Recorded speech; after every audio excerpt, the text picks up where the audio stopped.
Aleluia.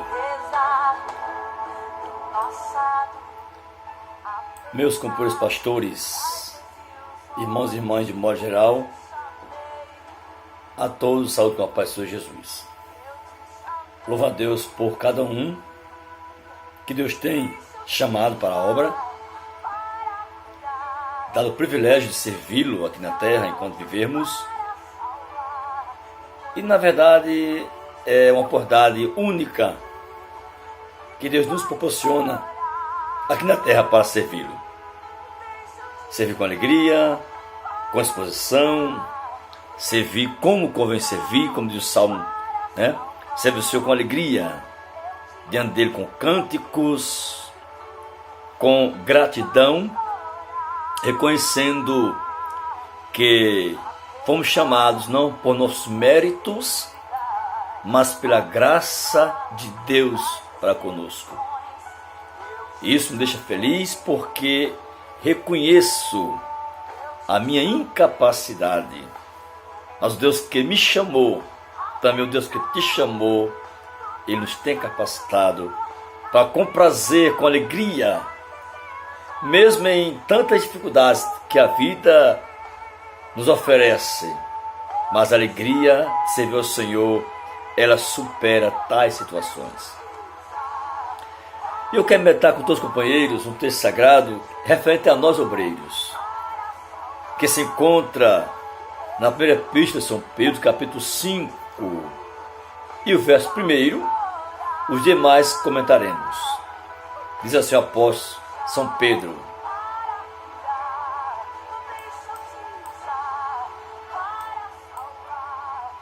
aos presbíteros que estão entre vós, admoesto eu, que sou também presbítero com eles, testemunha das aflições de Cristo e participante da glória que se há de revelar.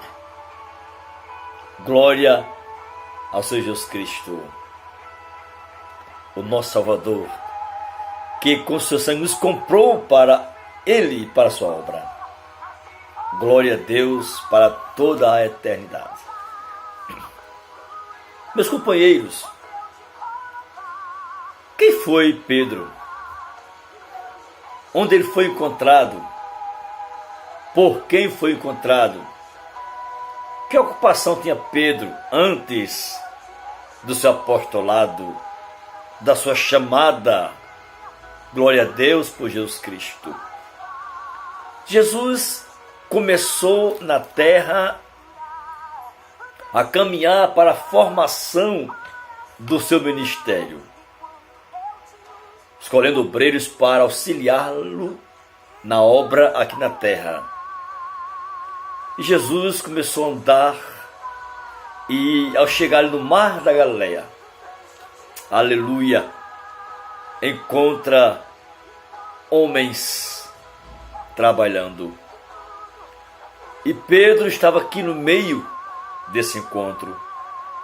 A gente vê isso em Mateus capítulo 4, versos 18 a 20. Diz assim: e Jesus, andando junto ao mar da Galileia, viu dois irmãos, Simão, chamado Pedro, e André, os quais lançavam as redes ao mar, porque eram pescadores.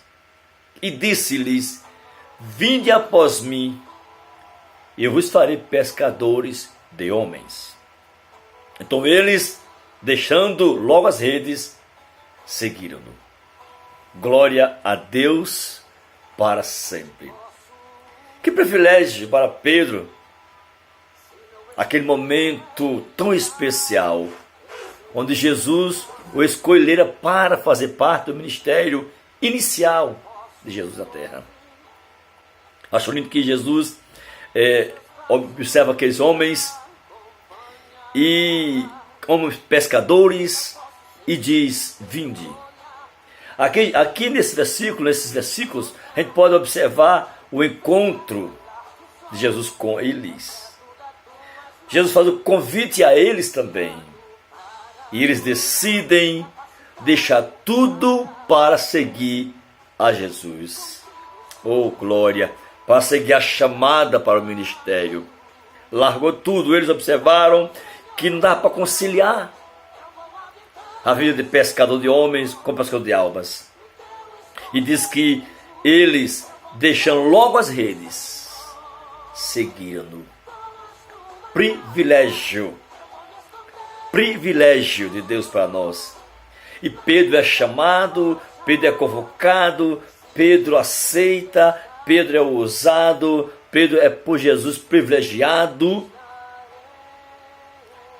Também teve alguns deslizes na vida. Porém, Jesus, ao citar, lá em São Marcos 16 e 7, o anjo disse assim, diga aos discípulos e a Pedro que vai para Galileia, e lá teremos um encontro. Mas diga a Pedro que vai para lá também. Jesus tem a conversa com Pedro. Pedro não está perdido, Pedro não está esquecido por Jesus. Que bênção. Pedro deslizou, negou Jesus diante das pessoas. A igreja certamente o abandonou, mas Jesus tinha projeto na vida de Pedro, como na minha e na sua, companheiro. E assim foi. E sabemos que Pedro tornou-se um líder. Pedro, um exemplo de liderança. E aqui Pedro reúne os seus, digamos assim, os seus liderados.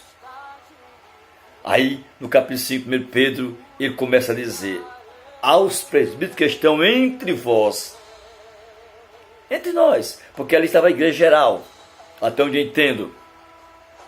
Ademais, Pedro diz: aconselho eu tenho um conselho para vocês, presbíteros, pastores, responsáveis pela obra de Deus na terra.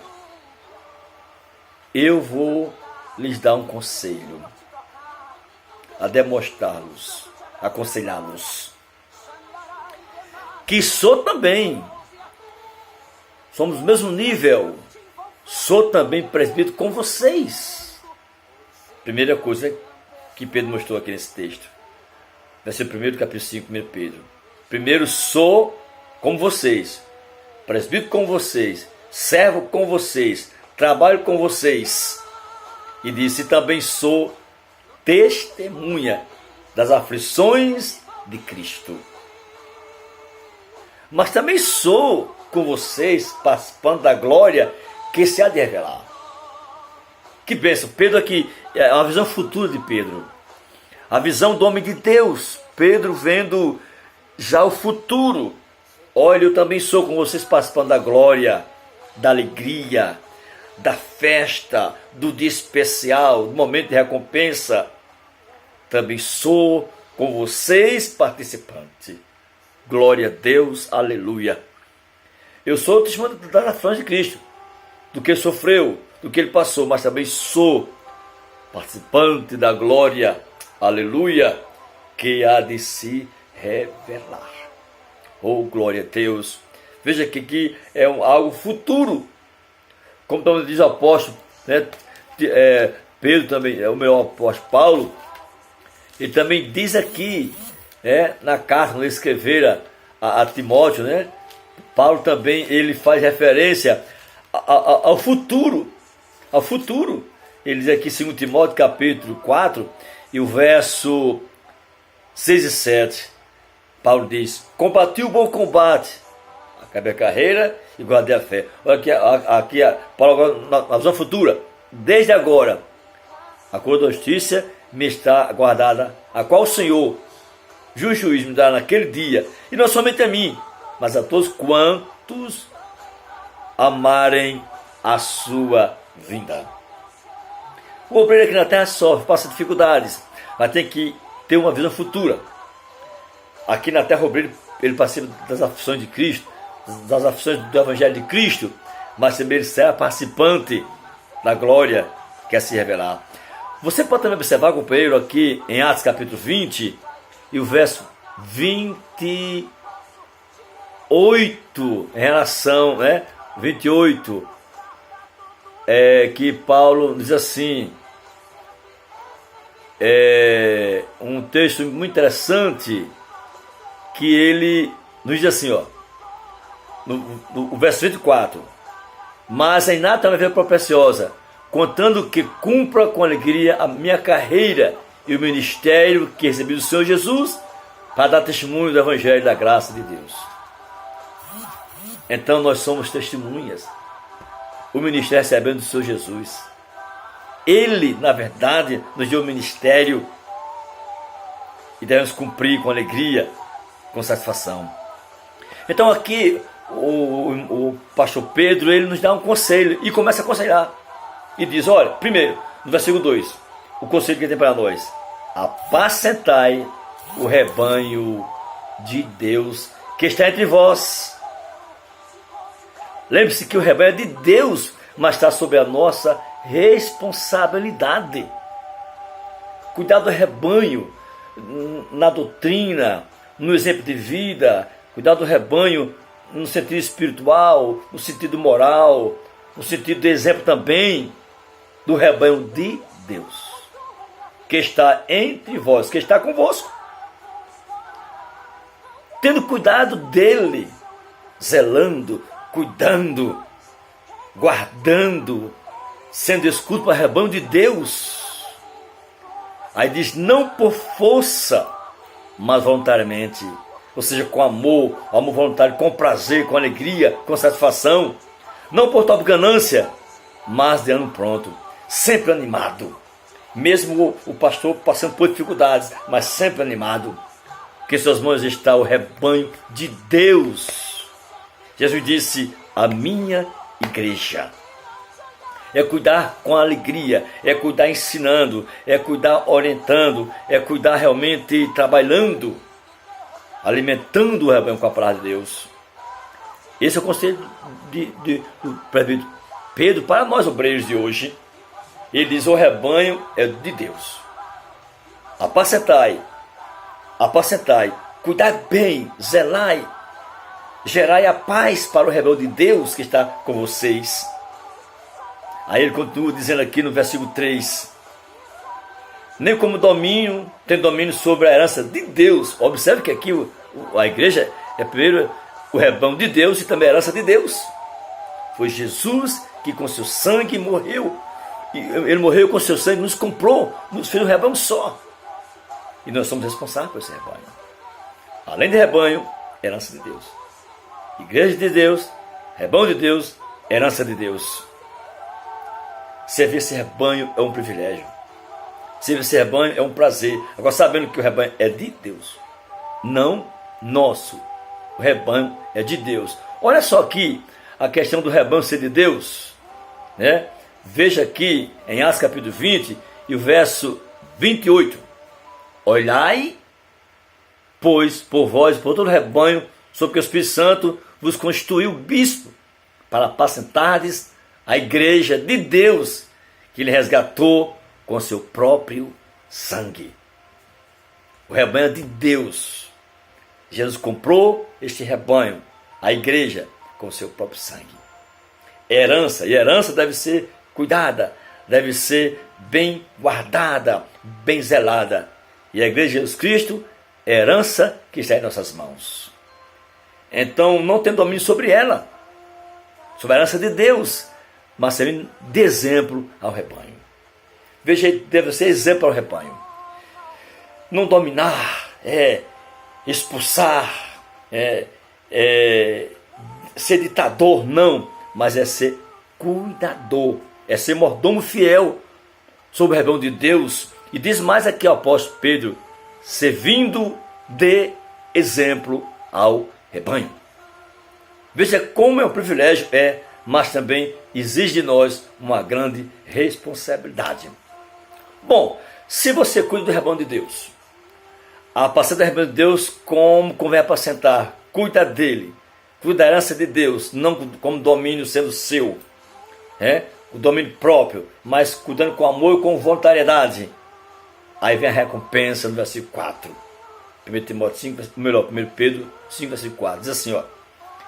E quando aparecer o sumo pastor Jesus Cristo, quando ele surgir, quando ele vier buscar a sua herança, buscar a sua igreja, aleluia, diz assim o texto sagrado: alcançareis a incorruptível coroa de glória. Aleluia. Isto é recompensa para os pastores que apacentam o rebanho de Deus, cuidam da herança de Deus, da igreja de Deus que Jesus comprou com o seu próprio sangue. Então há recompensa para nós, companheiros. Além do privilégio de sermos líderes na terra, ainda há recompensa eterna. Vai receber de quem? De Jesus, como Paulo diz, o justo juiz, e aqui diz o sumo pastor. Pedro aqui diz sumo pastor. Paulo fala sobre o justo juiz, e aqui fala sobre o sumo pastor. Então vamos receber a recompensa de Jesus por cuidar bem da sua herança, cuidar bem do seu povo, da sua igreja aqui na terra. Companheiros, essa é a reflexão de hoje. Cuide bem da igreja de Jesus. Ensine, oriente, ore por ela, chama por ela, sofra por ela, porque a herança é de Deus, entregue a nós para cuidarmos dela. E Paulo diz: tenha cuidado de ti mesmo, cuide de você também, da sua vida espiritual, moral, conjugal e ética, familiar, ministerial, e cuide bem da herança de Deus, que é a igreja que está em nossa responsabilidade. Amém? Então, companheiro, um abraço a todos vocês, para o Senhor Jesus Cristo, vamos ficar firmes aí, para nós o privilégio de Deus cuidar da sua herança, mas também exige de nós uma grande responsabilidade. Que o Divino Espírito Santo nos abençoe a cada dia, nos capacite, em nome de Jesus, a caminharmos juntos, unidos, cuidando bem do rebanho de Deus, apacentando com alegria, com satisfação, em nome de Jesus. Amém.